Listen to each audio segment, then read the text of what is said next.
think it's safe to say that we've all gotten into arguments and let those negative thoughts spin around in our head and take over our lives.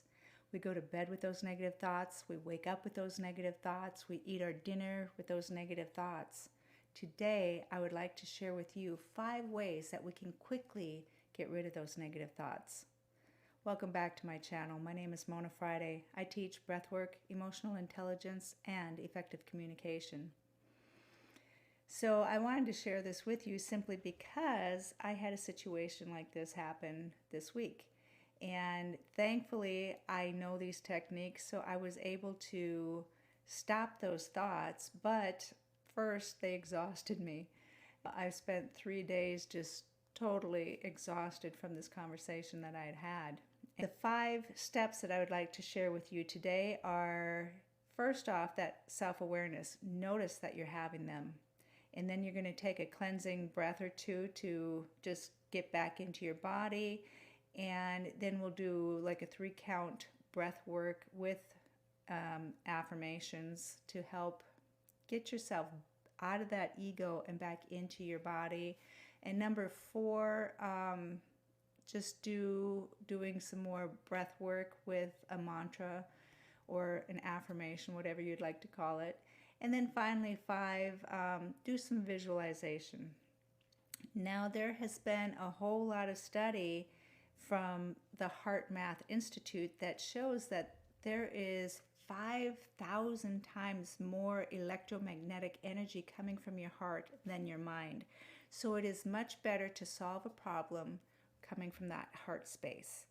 And when we are having the affairs of the heart, say like you do have a conversation with somebody that does go south and you end up in an argument, the best way to solve it is, problem solve with your heart.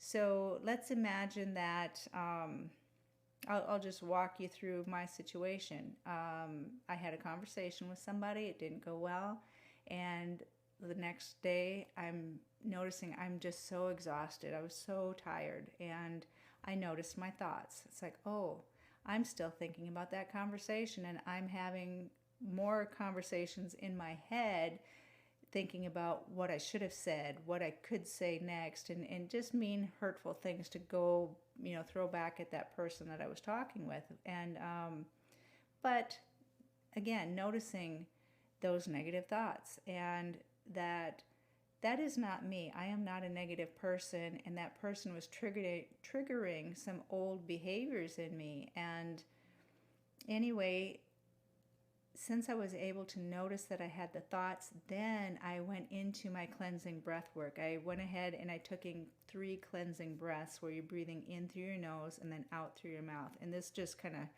like I said, get you back into your body. So just like that. And if you are somebody who's having any issues with being dizzy or fainting, any panic attacks, that's not what you want to do. You don't want to be doing those heavy breaths, but you can just stop and breathe deeply into your belly and then exhale slowly. That really helps as well. And then when you've cleansed that, when you've realized, oh, I'm having these bad thoughts, that gets you back in your body, you're in control of yourself, and then you want to do that 3-count breath. And the reason why I say 3 count, and you can work up to it to more of a count, longer count later, but 3 counts is you're usually pretty angry at this time and you are short of breath as it is. So you want to make these breaths short. And when I'm doing this, I like to speak out loud where I am saying, I am in control of my thoughts and my feelings. So I might say, I am in control of my thoughts and my feelings, and then taking that breath and exhale. I am in control of my thoughts and my feelings. I am in control of my thoughts and my feelings. And if you're not comfortable saying this out loud, then just have the thought in your head, because you might be still face to face with this person And you can do this technique if they are face to face. But I do suggest that, if you are rattled, get away from that person. Get away from that person and calm yourself, because when you are out of control, when your thoughts and your feelings are out of control, then you start saying things, hurtful things, and then things escalate, and it's hard to repair. So anyway, from there, then you want to go into that heart space, as I was talking about before. The HeartMath Institute, and I'll put a link in the description box below, has done just immense study on the power of the heart. And when we focus on our bodies, on the heart, we are in our bodies. But when we're in our thoughts, that's the ego, and the ego never solves any problems well. So when you can do this, put your hand on your heart, because it does feel good and it helps to calm you. And you can take in those breaths again, like the 3 breaths that we did before, and just say, I am love. I am love. I am love. And a bonus with this is to be instantly transported. I don't know if any of you have done any of this time travel, but you could use scents, such as a scented candle. And this one's kind of burnt out. It's one of my favorite. It's a jasmine scent, and I love that scent. And then I have this one is a spiced apple cinnamon, and it gives me that wonderful warm sensation. And we will be coming up on fall here very soon, so it kind of gives you that fall feeling. And then I have some essential oil, and you can put some essential oil on your hands and breathe it in. And this is one of my favorite. It's grapefruit. And so you can just rub it in, and then by putting it on your heart. I love the smell of orange blossoms or the grapefruit blossoms, and it just puts me into a happier mood. So, it just changes that physiology, and then you can kind of release that negativity. And one of the things that I've recently learned about too is like doing qigong. When you're doing that type of energy work, they have you flick your fingers. If you're just kind of sealing your energy, sealing your aura, whatever. I don't know if any of you ever done this kind of stuff, but all that negative energy that you've just, swept off your body, basically, you flick it off. And I've had massage therapists do this to me as well, where they're massaging an area that is really painful, and then they flick off that energy. It's like throwing it away, get it off your body.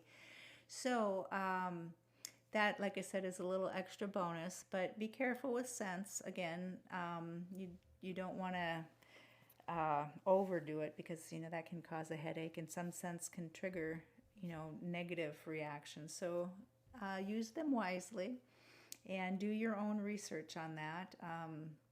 But the 5th step that I did, and I encourage you to do, is to visualize. And again, if you could get in that heart space, and what I did was I got there, I was able to get into that happy space because I did some of the aromatherapy with it, and then think about a memory, one of your favorite memories with that person, if you have one. If you don't have a memory of that person, imagine that person as a child, a little broken child who is crying and needs comforting. And if you could get into that loving space toward that person, you're just breathing that in, and close your eyes if it's comfortable, and imagine sending love to that person. Because again, the research shows that you don't even have to be in the vicinity of them, but it transfers to them. If you even, and this is a really good idea to do before you even have the conversation. If you know that you're going to have a conversation with somebody that might get prickly, send them love ahead of time. Do that breath work ahead of time. Do your mantra, your affirmations ahead of time, and prepare yourself. And when you are in that space, then you're able to protect yourself, and it's easier to maintain your ground, your happiness, your peace, and not drop to their level, drop to that vibration. You know, people talk about vibration levels. Low vibrational energy is like the anger and hatred and fear and jealousy. Those are all lower vibrations. The higher vibrations are the joy, the happiness, the love, that kind of stuff. And we want to be up here, especially when we know we're dealing with somebody down here. And imagine these vibrations, you know, your words that you're speaking up here, and this is why there's so many conflicts, is that you're not at the same vibration. So they're not hearing what you're saying. It's like the frequency of a radio. You know, you're dialing in. All they're hearing is the static. And you might be hearing static back from them because you're not on the same frequency. So if you could start off going into a conversation with them where you are both at that same level, then you're going to be able to communicate so much better. So, and if it is possible to have that conversation ahead of time, just say, hey, you know what? I think that if we could get on the same wavelength first, then we're going to hear each other better. And talking from the heart. Now, I've discussed this before in other videos about my conversation quick guide and how we come up with a topic and all that kind of stuff. And that's really nice if you have that opportunity. But for me, what happened the other day, it was an impromptu conversation, and I just had some information to share. But this person, you know, they received that information, but then they went back to a past incident, and then it just went downhill from there. And so if you can cut it off, fine.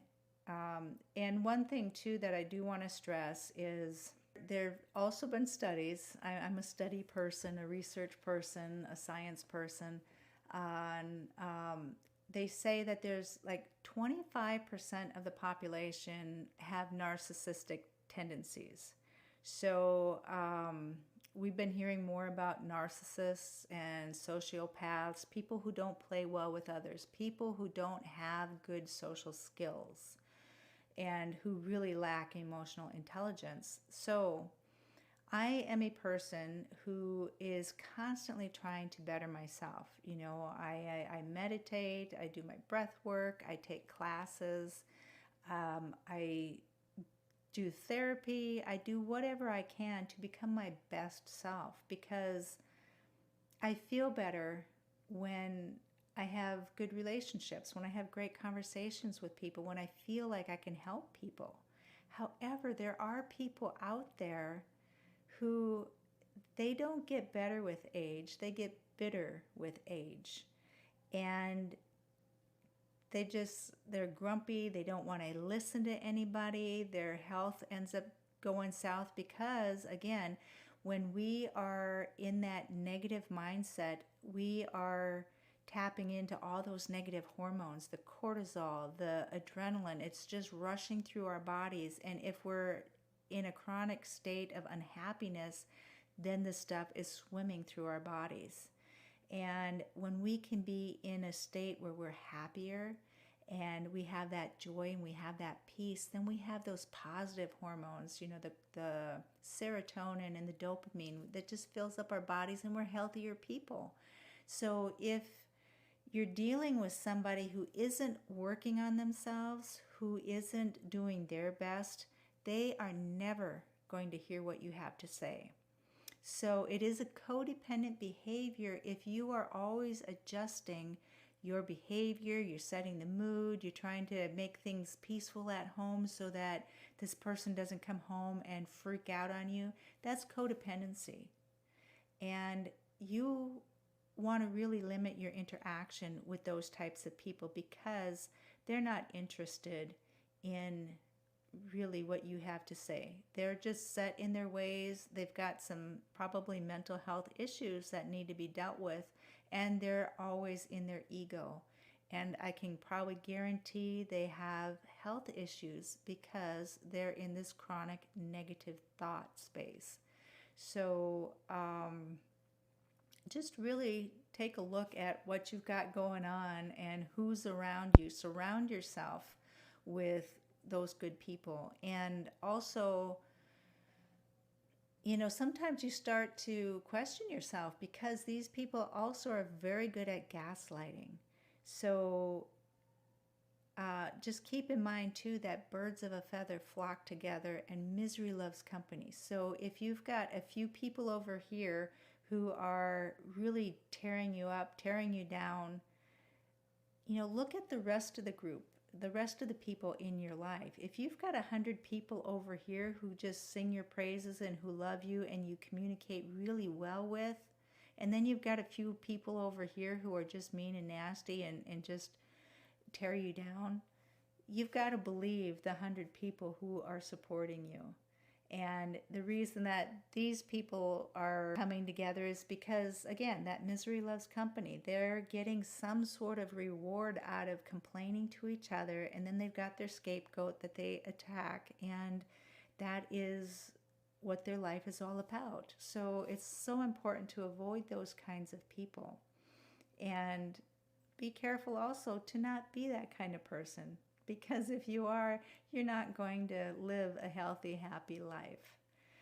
And I would like to give you a quick update on my social media manager from Bangladesh. I don't know if any of you have watched the news, but there have been a lot of answers to prayer on that, and that prime minister who is in charge is now out of there, and more peace is coming their way. And I just really feel, to me, like it was a miracle. And again, that's where we come into our heart space and we can send love to situations like that, because I just felt powerless. And there is a woman whose name is Pam Gregory. She is from the UK, and she has her YouTube channel, but she does a thing every Sunday where people just set their alarms for 7 o'clock UK time, PM, and it works out to be 10 a.m. my time, and where you just meditating and sending that love energy throughout the world. And I believe it's called the Maharishi effect, where people all over, you have a great number of people doing this, sending love, sending peace, sending joy, and visualizing what they want, the great outcome. And so she's doing this, and she's been doing it for several months, and there isn't a link or anything like that. You just do it independently. Set your alarm for just check your world clock on your phone and see what time the UK is, at 7 p.m. UK time on a Sunday, and set your clock accordingly, and become part of that peace movement. And it does work, because this issue, like I said, in Bangladesh is really a living proof of what can happen when people come together. And unfortunately, so many people died in the pursuit of equality and freedom and things like that. And so, we just want to try moving more toward peace and keeping that love. When you have situations like that, I know that you tend to have, your brain's swimming again in that negativity. So, one real quick way, again, to transport yourself is, like I said, that aromatherapy. Take a quick sniff of something that is a joyful feeling or a calming feeling. That can instantly change your mood, but it's only temporary. So if you use the 5 steps that I have shared, the noticing your behavior, taking in the cleansing breath, and doing the 3-count breath work, and saying that I am in control of my thoughts and feelings, that's just reinforcing who you are and what you can do. And then doing the love, that I am love, getting back into that heart space, And then doing the visualization, sending the love where it needs to go. I hope this has been helpful. Until next time, I wish you peace, love, and happiness.